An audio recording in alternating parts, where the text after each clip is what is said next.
Thank you. I think most of you have heard me talk enough. But for those of you who weren't at the downstairs exposition of the background of this piece, I will just briefly tell you a little bit about it, just in the way of orientation.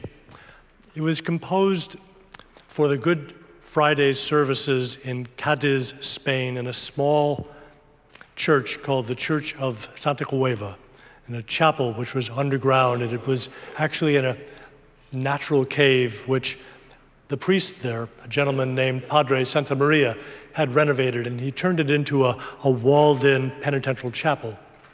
And it was dominated by a large multi-chrome statue called The Last Words, which shows the crucifixion. And he was a very intriguing and he was a man who had great artistic sensitivity, Padre Santa Maria, this Jesuit priest. And so he invited Haydn to write 7 illustrative, slow, contemplative sonatas, each of which would be a musical exemplification of one of the last utterances of Christ on the cross. And Haydn agreed, and he wrote this sublime masterpiece that we're going to hear. And not only did he write the 7 central sonatas, but he also preceded them with a portentous prelude to set the tone of the event, and succeeded them with a tumultuous postlude called The Earthquake, which depicts the earthquake that shook Calvary in the wake of the crucifixion. The order of the original performance, I should call it service, was that the celebrant came into the chapel after the prelude had been heard. He intoned the first of the 7 last words. Then he gave a lengthy sermon on the meaning of those words. Then he prostrated himself in front of the altar, and the first of Haydn's musical exemplifications was heard. And this process went around and around until all of them had been treated that way. Originally, it took 3 hours. Today will take about 1 hour and 15 minutes because I'm not going to do any sermons. You'll be relieved to know.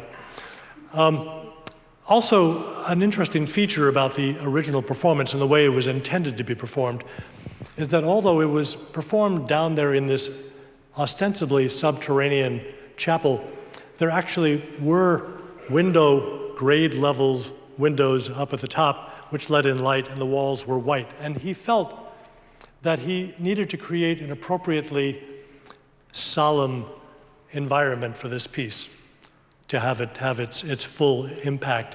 And so he blotted out all of the sources of light and draped long black cloths down along the walls, and he illuminated the room by a single lantern.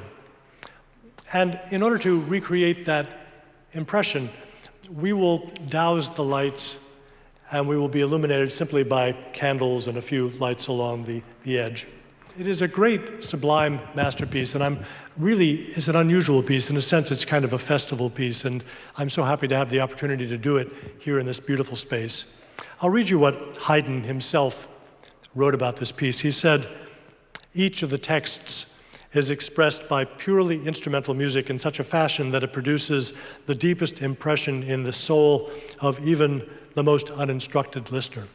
So it was his intention to induce this state of spiritual resonance, a kind of a contemplative reverie. But I should make it clear, in case anybody is wondering, this is not a service. This is taking place in a church, but I am not a priest. Far from it.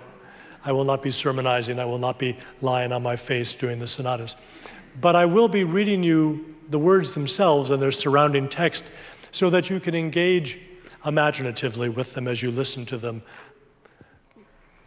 And I think that you'll find it to be a very moving piece and a very unusual piece. A word of, I won't exactly call it warning, but just so you know, it's all slow, except for the very end. The earthquake is fast. And I'm sure you will find this to be a moving and unusual experience. So enjoy yourselves this evening, and I look forward to seeing you afterwards in the narthex.